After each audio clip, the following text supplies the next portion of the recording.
Tech Sounds presenta Territorio Negocios.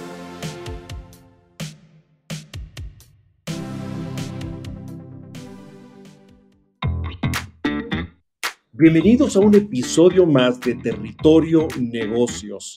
Ahora, para hacernos la pregunta, ¿dónde se enfoca la inversión del nearshoring en México?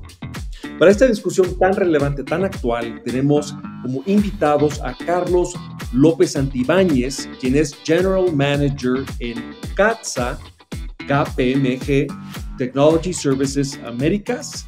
Carlos, muy bienvenido. Muchas gracias. Gracias por la invitación.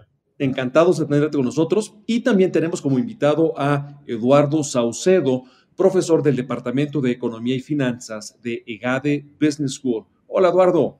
¿Qué tal? Muchas gracias por la invitación.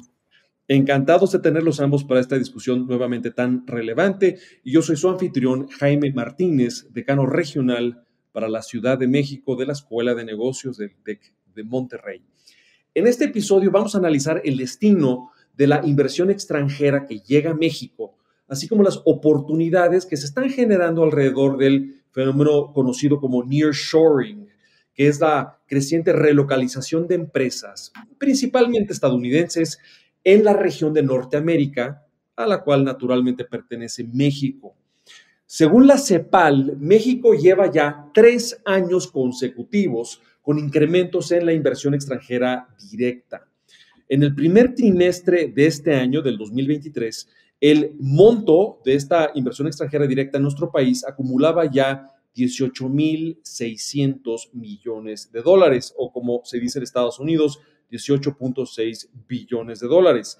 Y de acuerdo con el banco HSBC, si hacemos la proyección a todo el año 2023, México podría estar recibiendo ya para finales de año 40,000 millones de dólares o 40 billones de dólares de inversión extranjera directa en la totalidad del año.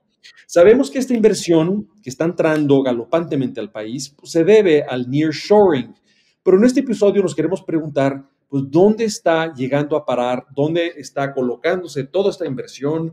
¿Cuáles sectores son los que están atrayendo más de este dinero? ¿Y cómo se está distribuyendo, por supuesto, esta inversión en la geografía mexicana?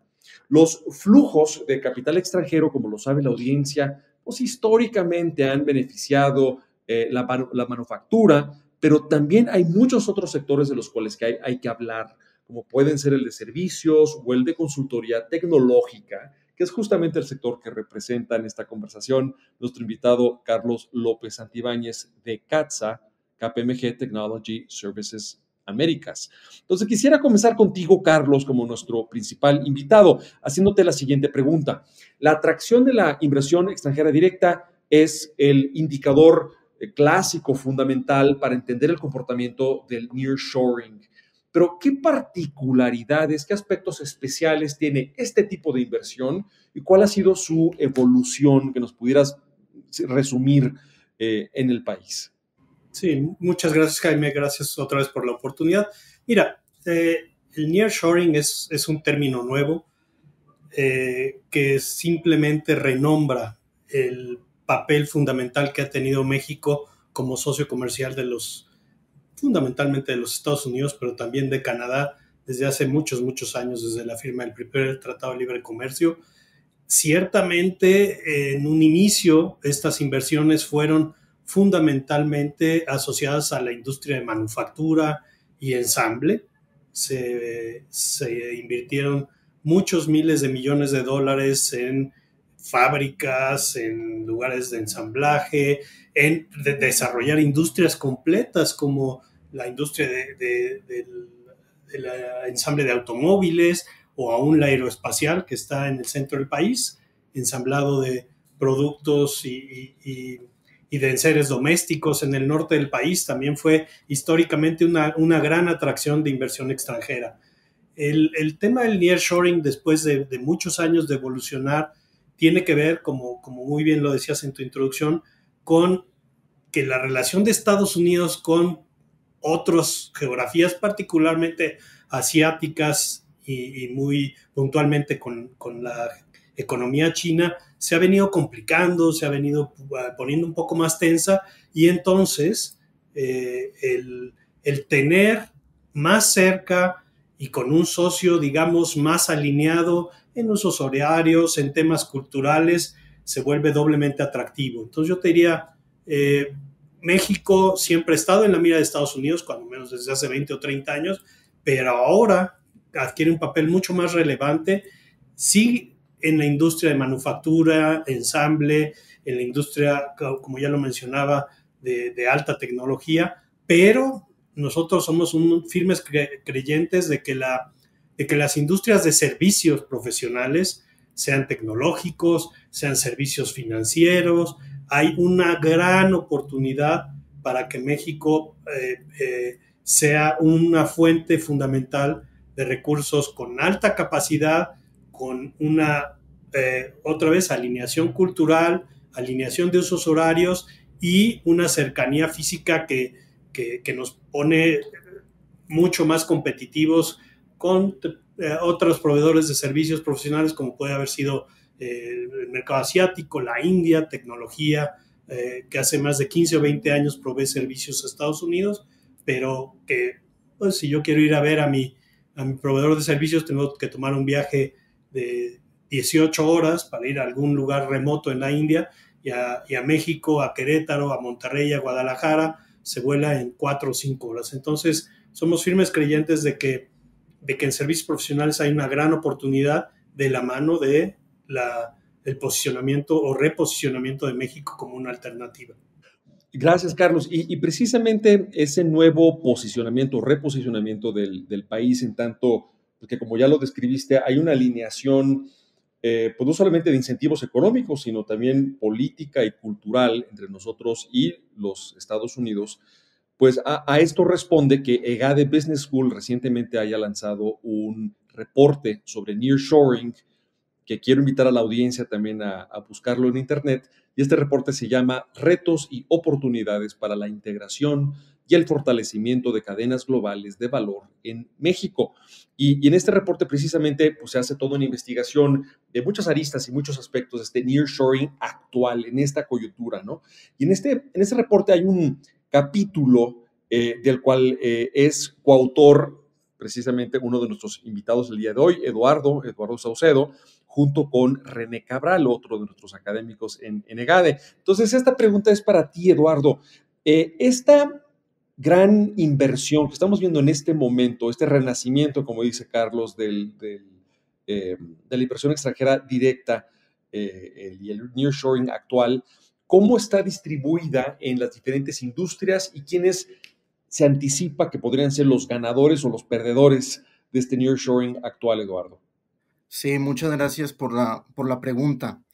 Mira, en el estudio que nosotros realizamos, analizamos la inversión extranjera directa en los últimos 20 años y prácticamente pues encontramos varias particularidades. Encontramos que la inversión extranjera directa ha estado altamente concentrada en pocos estados del país. ¿A qué me refiero? Por ejemplo, los 5 estados, lo que es Ciudad de México, Nuevo León, Estado de México, Jalisco y Chihuahua, esos 5 estados captan más del 50% de la inversión extranjera directa que llega al país. Por otro lado, los 5 estados que menos captan inversión extranjera directa, los cuales son Nayarit, Tlaxcala, Campeche, Chiapas y Colima, captan menos del 3% de la inversión extranjera. Entonces, vemos una polarización muy fuerte. Adicionalmente, por ejemplo, los 6 estados del norte del país captan alrededor del 30% de esta inversión extranjera.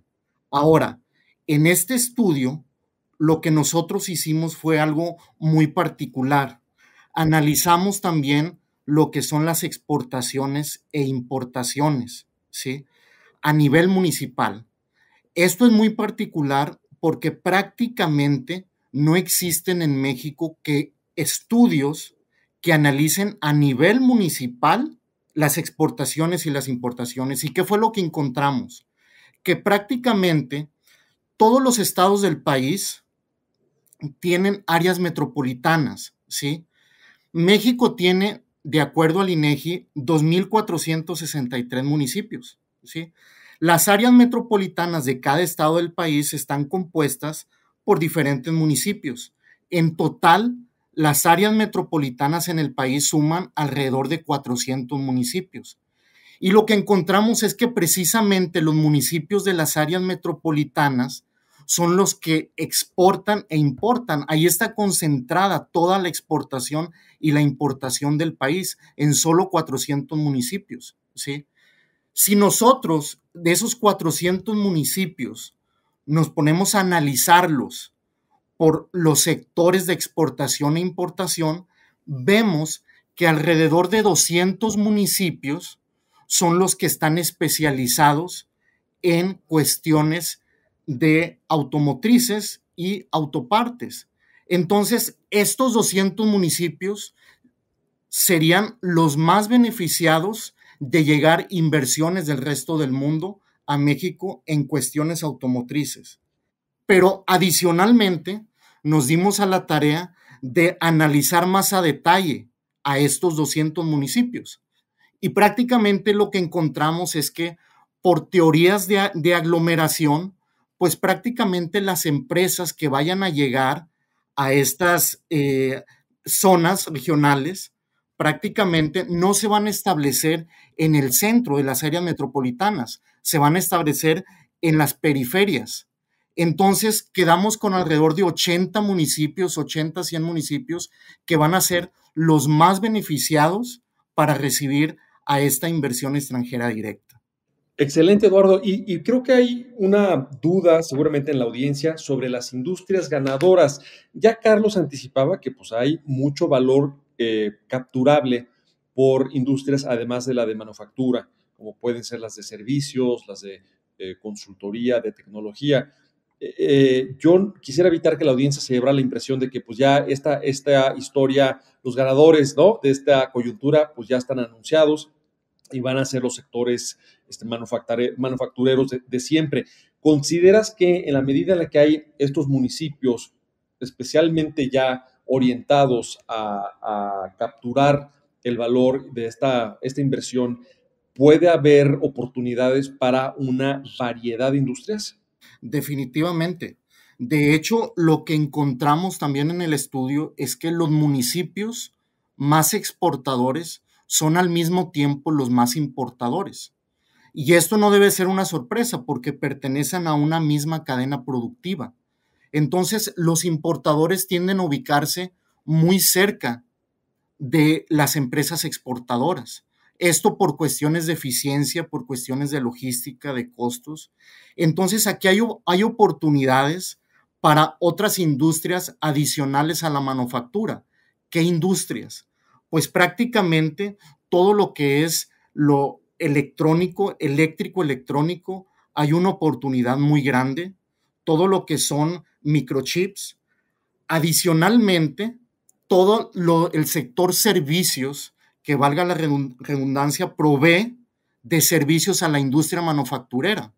Adicionalmente, sectores como por ejemplo el inmobiliario, ¿sí?, el sector de financiero y de seguros, también todo lo que son la industria de logística, también se ve beneficiada con esto. Comercio al menudeo, también. Y el sector de la información en menor medida. Esos son básicamente los sectores que nosotros identificamos a grandes rasgos que se pudieran ver beneficiados con la llegada de todas estas empresas manufactureras principalmente. Gracias, Eduardo. Quisiera ahora complementar con tu punto de vista, Carlos, y es qué pueden hacer en vista de estas oportunidades potenciales que Eduardo acaba de enumerar, qué pueden hacer las entidades del país para apuntalarse mejor y recibir más de esta inversión y que no sean solamente pues, los municipios que ya y los estados que ya Eduardo en el estudio de GADE ya preidentificaron y cambiar la historia, ¿no? Y no resignarnos a que esto sea ya algo predestinado. Claro, mira, y déjame darte un punto de vista que a lo mejor va a ser un poco disruptivo, pero en estas industrias de alto de alto valor agregado, como de manufactura, ensamble, aeroespacial, automovilística, etcétera, se requieren inversiones de capital monstruosas, se requiere infraestructura que tiene que poner el país, el estado, el municipio, que no se hace en un par de años. Entonces, hay tarea por hacer, sin duda, para acceder a ser destino de inversión en estas industrias muy particulares, porque son parte, como muy bien lo decía Eduardo, de una gran cadena de suministro y tienen que participar de la logística. Déjame poner el concepto disruptivo de servicios. En servicios, la inversión de capital tradicional es mínima, porque el servicio se presta con el talento de la gente. La inversión más grande de capital que tenemos que hacer, la inversión más grande, es el capital humano. Y el capital humano, si está la infraestructura de comunicaciones adecuada, que es el principal habilitador de la industria de servicios, es suficiente para poder tener, bueno, tenemos, digamos, esta infraestructura de comunicaciones y el talento humano. Con eso puedes prestar servicios profesionales. Entonces, yo te diría que aquellos estados, municipios, zonas geográficas en donde no existe esa infraestructura de comunicaciones, carreteras, trenes, barcos, aviones, aeropuertos cerca que lo habiliten para participar de la cadena de suministro de manufactura, pueden rápidamente hacerse de un pedazo del pastel de la industria de servicios de exportación, porque lo único que tienen que habilitar es talento humano, que en general existe. Hay muchísimo talento en el país, y no nada más en estos 400 municipios. Nosotros tenemos personal en decenas de ciudades del país, y sí, una infraestructura de comunicaciones adecuada, que ahí la verdad es que nuestros proveedores de servicio de internet han ido cubriendo más y más el país. Entonces, yo sí te diría que la industria de servicios potencia a municipios que quizás no aspiran a que se vayan y se pongan la gran fábrica de coches eléctricos de miles de millones de dólares de inversión extranjera directa, pero potencian el brainware, la participación de gente que entregue servicios profesionales de finanzas, de tecnología, de consultoría, simplemente teniendo su talento, teniendo una empresa que les traiga las metodologías, que los conecte con los clientes en los Estados Unidos, y que se convierta una maquila de procesos de negocio desde México, que es perfectamente factible sin una inversión de capital tan elevada. Entonces, yo creo que ahí reside una beta de industria que no todo el mundo está viendo, y que también genera muchos empleos, normalmente muy bien pagados, que eso diferencia quizás a la industria de manufactura. La industria de servicios profesionales, la gente tiende a ser mejor pagada, digamos, porque es gente con un grado académico, es gente que necesariamente tiene que tener un buen manejo del idioma inglés si es que va a exportar servicios. Entonces, la derrama económica, más que en infraestructura, es en valor económico para las familias. El sueldo, las prestaciones, los beneficios, se va directamente a las familias. Entonces, yo quisiera hacer un paralelo que alguna vez lo hemos comentado en otros foros. La derrama económica de nuestra empresa, con 650 empleados, el valor de nuestra nómina es equivalente probablemente a una planta de manufactura de 10 o 15 mil obreros. ¿Por qué? Porque con 650 empleados que tienen a lo mejor un salario de, no sé, 90, 100, 150 mil pesos, pues multiplícale y ya estás hablando de palabras mayores comparado contra empleados de una línea de ensamble, ¿no? Entonces, es un paradigma diferente, y desde luego creo que en servicios tenemos esa gran oportunidad adicional, ¿no? Y me encanta, Carlos, cómo lo describes elocuentemente como brainware, no software, no hardware, sino brainware, y un magnífico plan B para entidades, municipios del país que quizás no tienen toda la infraestructura de comunicaciones que quisieran, que claro, no hay que desatenderlo, pero obviamente eso requiere tiempo. Entonces, pueden no quedar fuera de la jugada. apostándole al talento de su capital humano. Para ir redondeando y cerrando ya la conversación, quisiera pasar el micrófono ahora a ti, Eduardo.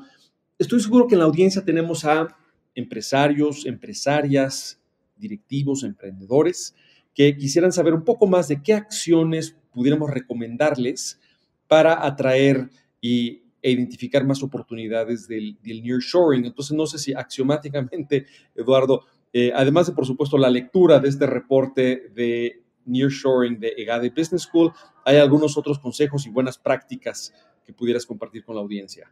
Sí, claro, con todo gusto.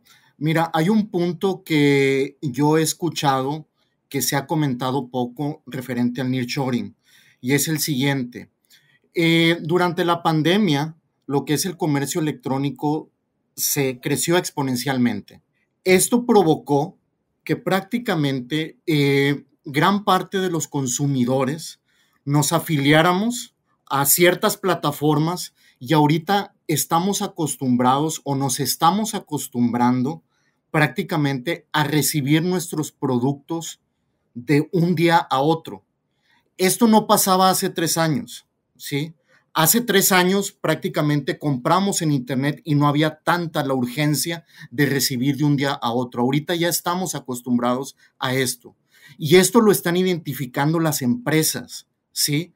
Las empresas están identificando que deben de tener su centro de producción muy cerca de su cliente final. Y esto Estados Unidos lo sabe, ¿sí? Entonces, Estados Unidos, con el clima que existe entre China y Estados Unidos, pues hay mucha incertidumbre al respecto, pero adicionalmente la logística de transportar los productos desde China a Estados Unidos también causa algo de incertidumbre. Entonces, Estados Unidos prácticamente está optando por establecer más industrias en México para que esa entrega al cliente final sea lo más ágil posible. Y ahí es donde nosotros debemos de tomar ventaja de ello, de esta nueva característica que tienen los compradores de Internet, donde tienen una urgencia por recibir los productos inmediatamente, ¿sí? Aquí prácticamente Estados Unidos sabe que ellos no pueden establecer sus empresas en Estados Unidos. México es una opción perfecta. Adicionalmente, Estados Unidos no tienen todos los ingenieros necesarios para contratar y dar abasto a todo esto. Los ingenieros mexicanos, de alguna forma, somos excelentes, y aquí pienso que EGADE y el Tecnológico de Monterrey estamos haciendo un trabajo fabuloso de preparar gente que pueda servir en industrias como la robótica, mecatrónica, machine learning, ciencia de datos, que va a ayudar a las empresas que lleguen a México a proveer estos servicios, ¿sí? Estamos creando estudiantes que puedan liderar estas fuentes de trabajo en un futuro. Entonces, definitivamente, esta es una nueva oportunidad que México se debe de aprovechar de ella y tomar ventaja de esto. Muchas gracias, Eduardo. Y para cerrar, Carlos, no sé si hay alguna reflexión final o invitación final que quieras hacer a nuestra audiencia en torno, pues, a este pleno y diversificado aprovechamiento del nearshoring. Sí, mira, yo solo quisiera agregar a lo que comentaba Eduardo. Yo creo que una de las cosas que tenemos que hacer mejor como sociedad, como empresarios, es contar nuestras historias. De repente hay una de las barreras de entrada para prestar servicios profesionales a los Estados Unidos es este desconocimiento de que existe el talento, de que tenemos la capacidad, y una vez que empezamos, no para. Es realmente impresionante cómo cuesta trabajo, y a muchas empresas de nuestra industria de servicios profesionales les costó trabajo empezar, pero a la hora que las diferentes clientes en la Unión Americana se dan cuenta del talento, se dan cuenta del éxito, se dan cuenta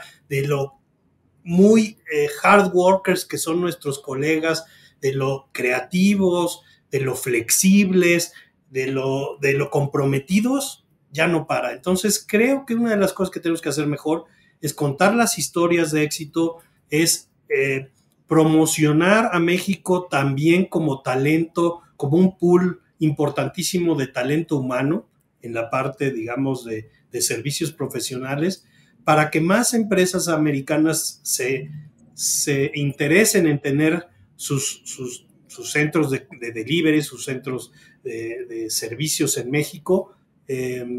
Y en México lo que tenemos que hacer es la tarea, preparar gente, ya lo decía muy bien Eduardo, las universidades con estos programas técnicos, de ingenieros, de especialistas de datos, muy importante el idioma inglés. De repente nos ha costado trabajo atraer el mejor talento y que además hable un perfecto inglés. Entonces hay que hacer la tarea, pero creo que estamos en el camino correcto y que tenemos un pool de talento en México fantástico, con el cual cosechar grandes éxitos y contar nuestras historias. Yo creo que nos falta mucho contar nuestras historias, Jaime.